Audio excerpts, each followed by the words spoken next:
Oggi siamo in compagnia di una figura fondamentale per le donne in gravidanza, durante il parto e dopo il parto. Susanna Marongiu, un'ostetrica con più di 30 anni di esperienza alle spalle.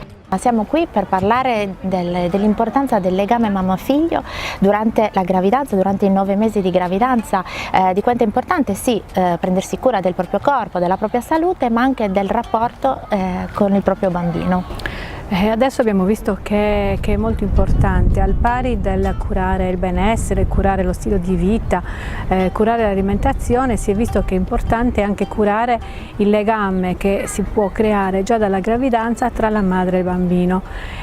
L'utero quindi non è più solo un contenitore che contiene il bambino, ma rappresenta per il bambino stesso la prima casa, una casa che deve essere considerata una casa accogliente, al pari di tutte le altre case, perché sappiamo che in questo periodo per il bambino si creano proprio delle matrici formative, in lui si creano dei ricordi che sicuramente ritroverà e sarà bene che ritrovi quanto prima nell'immediato dopo parto. Sappiamo che la capacità del bambino di ricordare e di provare emozioni esiste già dall'8ª settimana di gravidanza. E in genere sono delle fibre che percorrono il suo corpo, e questo noi lo sappiamo proprio dagli ultimi studi che abbiamo avuto di neurofisiologia, che sono delle fibre che hanno proprio questa funzione, fissare questi ricordi legati in particolare al piacere e alla gratificazione.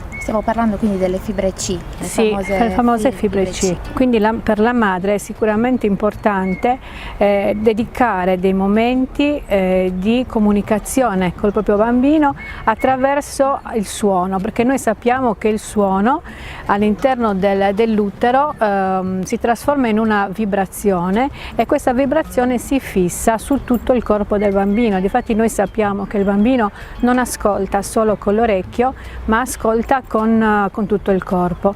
E quando parliamo di suono parliamo della parola, la parola che è la parola della mamma, che può avvenire o attraverso una comunicazione diretta col bambino, oppure attraverso la lettura specifica, attraverso le ninna nanne o il canto.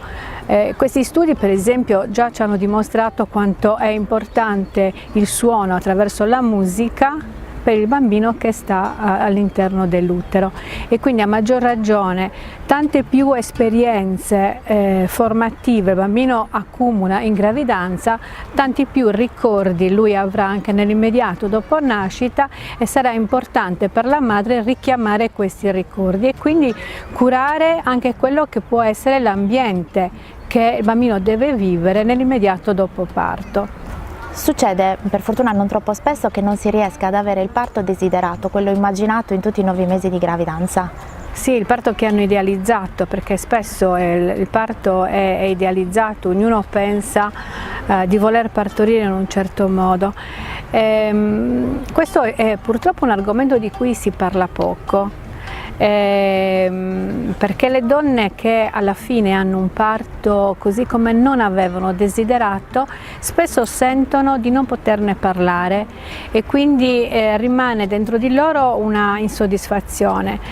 Sentono di non poterne parlare perché spesso di non poterne parlare o di potersi lamentare, perché quello che le viene detto spesso è che non c'è motivo per cui si debba lamentare, visto che ha avuto un bambino, che è un bambino sano, che è un bambino bello, e quindi lamentarsi di che cosa? Di qualcosa che da questo punto di vista poteva essere considerato superfluo. E invece noi sappiamo che non è così. Il parto che è andato così come non si era ipotizzato, desiderato, a volte lascia delle ferite che sono molto più difficili da curare e da cicatrizzare. Probabilmente le ferite fisiche guariscono molto prima, ma queste ferite emotive, se non vengono elaborate, possono durare anche tutta la vita. A volte possono anche condizionare la scelta di avere anche altri figli. Per cui io ritengo che davvero dove ci sia stato un parto che è andato come non si era ipotizzato, desiderato, la cosa più importante invece è darle la possibilità di parlare, di raccontare e di esprimere anche quella che è stata la sua insoddisfazione, che non toglie nulla al fatto che è nato un bambino che sta bene e che è sano. Ma elaborarne e parlarne con i familiari, oppure ci sono degli aiuti anche esterni che magari alcune volte possono essere utili a queste mamme? Sì, sicuramente le prime persone con le quali le donne sentono di non poterne parlare è già all'interno della famiglia, che spesso sono le persone un po' più giudicanti.